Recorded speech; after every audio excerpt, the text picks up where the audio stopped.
Let us talk about what are the key items or key business data used in managing your business.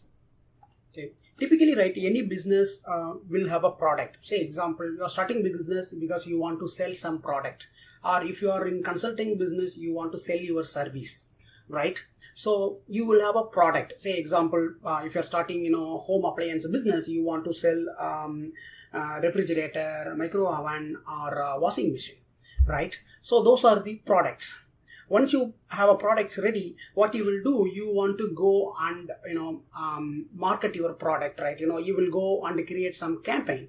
Say example, you will send a mail to all known people, or you may go and give some kind of advertisement, right? You are campaigning to sell your product, right? When you campaign, right, you may campaign with the different levels. Say example, you are a big company, you are launching a new product, and you are a countrywide company, you are launching a new product, right? So you may have a campaign across the entire country, and for each province you may have a child or a sub campaign, right?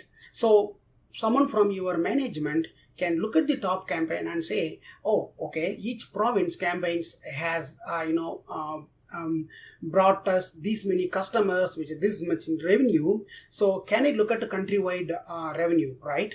So in those situations, the campaign will be created countrywide as well as the province wide, right? So it forms a kind of hierarchy where you can create a hierarchy of the campaign, and then you can manage it.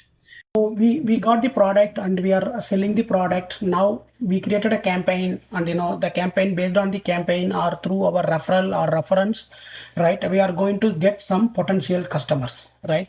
The potential customers, we call them as a lead. Okay. Yeah, it's just a term, just you guys need to remember it. We call the potential customers as the lead. Okay, these people are the potential customers. They are not yet our customers. Okay, they may buy or may not buy the product. Okay, we call them as a lead. Okay, now we have the lead. Now the customer is decided that, okay, I'm going to buy your product, right? At that time, right, then what we will do, we need to say, okay, let us create an account for them, because that is a customer account, right? So we will create our customer in our system, right? And then we will say, okay, this guy is a customer who is going to buy a product for me. Okay, he confirmed that he is going to buy the product, he is interested in our products. Okay, he will buy the product. Now we have the account. Again, if you look at in the account, right, in the account we collect a lot of information, like what is the customer name, what is the customer address, okay, and then what is his phone number, email ID. Okay, there are n number of details we will collect based on the business need. And then, right, again within the account, right, the account can be a hierarchy of the account. Okay, when I say hierarchy, right, say example, the account, if it is a business, say example, okay, I told you, right, I have a real estate company where there are building the condos, right? They may have multiple subsidies, right? So from our ABC corporation point of view, okay, that particular real estate company is one parent company. Within their parent company, they may have multiple subsidies. Okay, we may sell product to individual subsidies at a different rate, different price. Okay, and if at all we sell it to individual subsidies, we need to maintain that company information too. So from that business point of view, right, from real estate business point of view, okay, we got one parent account, that is a one parent customer. Under that customer, we have multiple subsidies. Okay, those subsidies also we are serving it. Then we will create a kind of hierarchy of customer information, that is account information, in our platform. Okay, so that's what we call it as a account. Now if you look at it, right, as I said, the account can be of two type, or customers can be of two type. One is the personal customers, that is personal account. Okay, another one is the business customers. Okay, the business customer is all kind of the real estate company what I was talking about. The personal customers are the individual customers. Say example, I'm as an individual customer, I'm going to ABC Corp saying that, okay, I want to buy a washing machine or dryer from your company, right? I'm not a business. I'm just a individual customer who want to buy a product, like a retail customer, right? Then we call those kind of customers or account as a personal account. Okay. And then the business account, that is where the business account is the place where the retail company which buys the appliance from our ABC corporation, those kind of companies are called the business accounts. And if you look at the business account, right, a business account by itself is a company, right?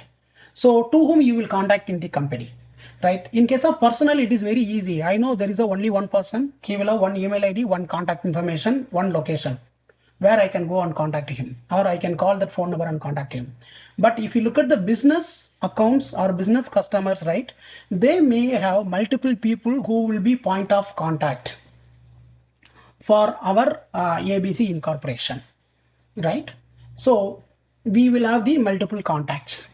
Okay, so to give you one more example, right? So example, I want to build a recruitment app, or I'm running a recruitment company, right? The recruitment company might have multiple customers, okay, where they will give resources to the multiple customers, like bank 1, bank 2, bank 3, right? From each bank I may have one or two people as my contact person, or they call it as a client manager or contact manager. Okay, this recruiting company, if at all they want to send some profile for any job opening to that company, okay, they have to contact only to that person. Okay, they should not send resumes to anybody else, right? Those people are called the contact points. Because these are companies, the contacts needs to be maintained. Okay, and you can have more than one contact for the business customers or business accounts, right? Now, okay, we have account, we have everything. Now what business will say, okay, I'm going to give you opportunity. Say example, the bank might come and say that, okay, I have a job opening. Okay, that is opportunity to you guys. Can you guys come and then give me the resources? So we are getting the opportunity from the businesses or our business customers. Okay, or even the personal customer also, right, can give opportunity, saying that I have 4 homes, can I get appliance for all my 4 homes? It's opportunity for you, right? So we need to even manage that opportunity, right?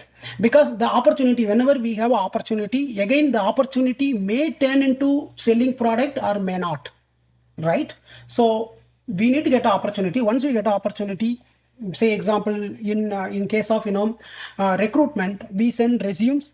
If customer is going to pick up that resume, the bank is going to pick up that resume for the work, then we are selling our services to the company. Otherwise we are not, right? So we get an opportunity. Okay, say example, after the opportunity, typically what will happen, right? Some companies, some businesses might come and say, okay, I'm a new customer to you, can you give me some kind of quotation?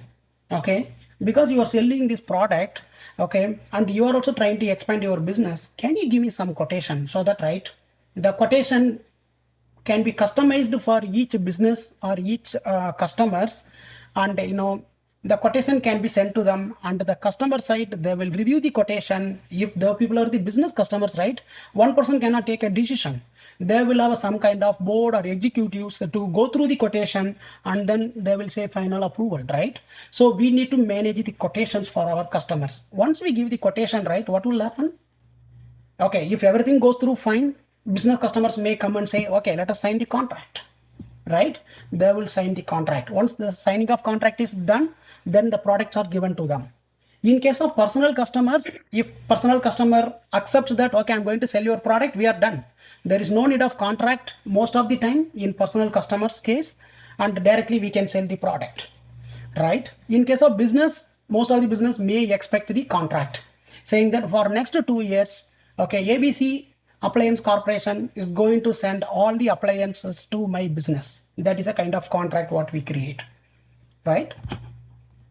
And then you will have the case. Okay, once you sell the product, okay, in after selling the product, company may get some kind of service request or questions or issues. Those kind of situations, we create something called a case, where each and every customer inquiry will be treated as a case. Say example, you are calling internet provider, and then you are saying that, hey buddy, I have a problem, can you please help me to sort it out? Then what the customer service representative does, he immediately goes to the system, he will create a case for your account. In that case, he will say, okay, this is the problem, this is what customer is facing, and then he will give it to somebody who can take care of it, right? That's what the case is. And if you look at, right, all these things what you are seeing in the screen, okay, these are the some of the core features available in Salesforce, okay. And irrespective of any business you do, right, all these things are needed, whether it is an appliance, whether you are going to do a retail business or online marketing, whatever it is, right, you need these kind of setup irrespective of all the businesses, right? So these basic features are already built in Salesforce and it is available.